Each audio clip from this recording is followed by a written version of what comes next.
గతం మిగిల్చిన జ్ఞాపకాలతో బాధపడకుండా ఉన్నతమైన స్థానాలకే పరుగులు తీయండి.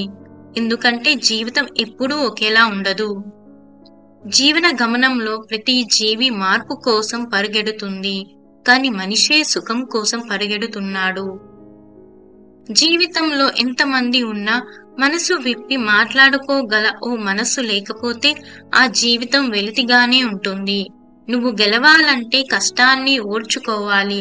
సుఖముగా బ్రతకాలంటే ఇష్టాన్ని మార్చుకోవాలి. మనము సంతోషముగా ఉండటము కంటే మన వల్ల ఇతరులు సంతోషముగా ఉండేటట్లు చూడాలి. మనకు పట్టుదల ఉండాలి. అన్నిటికంటే మించి మన మీద మనకు విశ్వాసం ఉండాలి. తెగిపోయిన చెప్పులకు కూడా మన ఇంట్లో ఎక్కడో ఒక మూల స్థానం ఉంటుంది. శవానికి మన ఇంట్లో కొన్ని గంటలకు మించి స్థానం ఉండదు. శరీరంపై వ్యామోహం ఎందుకు? మనం చనిపోయినా మన మంచితనాన్ని తలుచుకునేలా మంచిగా బ్రతుకుదాం. మంచిని ఎక్కడ ఉన్నా గ్రహిద్దాము. మంచిని నేర్చుకుందాము. మంచిని ఆచరించుదాము. మంచిని అందరికీ పంచుదాము. మంచి పేరుతో మరణిద్దాము. స్పష్టత లేకుండా మాట్లాడటం కన్నా మౌనమే మిన్నా. మనం వెళ్లే దారిలో ముళ్ళు ఉంటే మన కాళ్ళకి చెప్పులు వేసుకుని ముళ్లను పక్కకి వేసుకుంటూ ముందుకు వెళ్ళాలి. అంతేకాని దారి అంతా కార్పెట్ పరచాలి అనుకోకూడదు. దేశ స్వేచ్ఛని కాపాడుకోవడం అనేది ప్రతి పౌరుడి బాధ్యత. మనం ఏదైనా పని చెయ్యాలి అనుకున్నప్పుడు, దానిని సాధించాలి అనుకున్నప్పుడు ముందుగా స్థిరంగా నిర్ణయించుకోవాలి. ఆ పని ఎలాగైనా పూర్తి చేయాలి అని గట్టి సంకల్పం చేయాలి. అలా అయితే ఎంత కష్టమైన పని అయినా చేయగలం. ఎంత గొప్ప విషయమైనా సాధించవచ్చు. ముందు మనలో దృఢత్వం లేకుండా ఏ పని చేయలేము, ఏమి సాధించలేము. అందుకే ముందుగా స్థిరంగా దృఢంగా నిర్ణయించుకోవటం ఉత్తమం. అసమానత అనేదే ప్రపంచం నడవడానికి ఇంధనం. సమానత అంటూ వస్తే అది ప్రళయాన్ని సూచిస్తుంది. ఈసీజీలో కనబడే సరళ రేఖ మరణాన్ని సూచించినట్లు. ఎన్నెన్నో కథలు, ప్రతి కథకు మరెన్నో వ్యధలు. కథ మార్చేదెవరు? వ్యధ తీర్చేదెవరు? రాయి తగిలితే నొప్పి రానిదెవ్వరికి, గుండె పగిలితే కన్నీరు పొంగనిదెందరికి. జీవితం అన్నాక కష్టం రాకుండా ఉంటుందా? ఓ సుఖం వచ్చి ఆ కష్టాన్ని కష్టపెట్టకపోతుందా?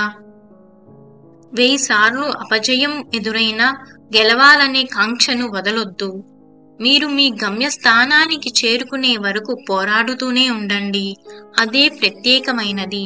జీవితంలో ఒక లక్ష్యాన్ని కలిగి ఉండటం, నిరంతరం జ్ఞానాన్ని సంపాదించడం, కష్టపడి పనిచేయడం మరియు గొప్ప జీవితం గ్రహించడానికి పట్టుదలను కలిగి ఉండటం. నిజానికి వాస్తవానికి చాలా తేడా ఉంది. ఉదాహరణకు, సూర్యుడు తూర్పున ఉదయిస్తాడు, పడమరన అస్తమిస్తాడు అనేది నిజం. సూర్యుడు ఉదయించడు, అస్తమించడు. తిరిగేది భూమి మాత్రమే అనేది వాస్తవం. నిజానికి వాస్తవానికి మధ్య ఆ సన్నని గీత అర్థమైనప్పుడు ఈ మనుషులు అర్థమవుతారు. జీవితంలో ఏది ఎప్పుడు రావాలో అప్పుడే తప్పకుండా వస్తుంది. ఏది ఎంతకాలం నీతో ఉండాలో అంతకాలం మాత్రమే ఉంటుంది. ఏది ఎప్పుడు వదిలిపోవాలో అప్పుడే పోతుంది. ఇందులో దేన్ని నువ్వు ఆపలేవు. నీ చేతిలో ఉన్నది ఒకటే. ఉన్నంత వరకు నీతో ఉన్న వాటి విలువ తెలుసుకొని జీవించు. జలములో కలిపిన ఉప్పు ఎట్లా జలమంతా వ్యాపించి ఉండునో అట్లే ఆత్మ సర్వము నందు వ్యాపించి ఉన్నది. నువ్వు మరొకరికి సాయం చేసే స్థాయిలో ఉండి నీ దగ్గరకు ఎవరైనా సాయం కోసం వస్తే తప్పకుండా చెయ్యి. సాయం అందరినీ అడగలేరు. మన అనే భావనతో, నమ్మకంతో అర్థిస్తున్నారు అని సాయం పొందే అవకాశం చాలా మందికే వస్తుంది. కానీ సాయం చేసే అవకాశం కొందరికే వస్తుంది.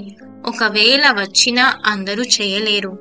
కాబట్టి నీకో సదవకాశంగా భావించి సాయం చేయి. సాయం తిరిగి రాలేదని ఎప్పుడూ చింతించకు. పోతే పోయింది, ఊపిరి ఉంటే మళ్ళీ నిన్ను చేరుతుంది. అవతల ఆ ఊపిరే లేదంటే మనిషిగా మనుగడ లేనట్టే.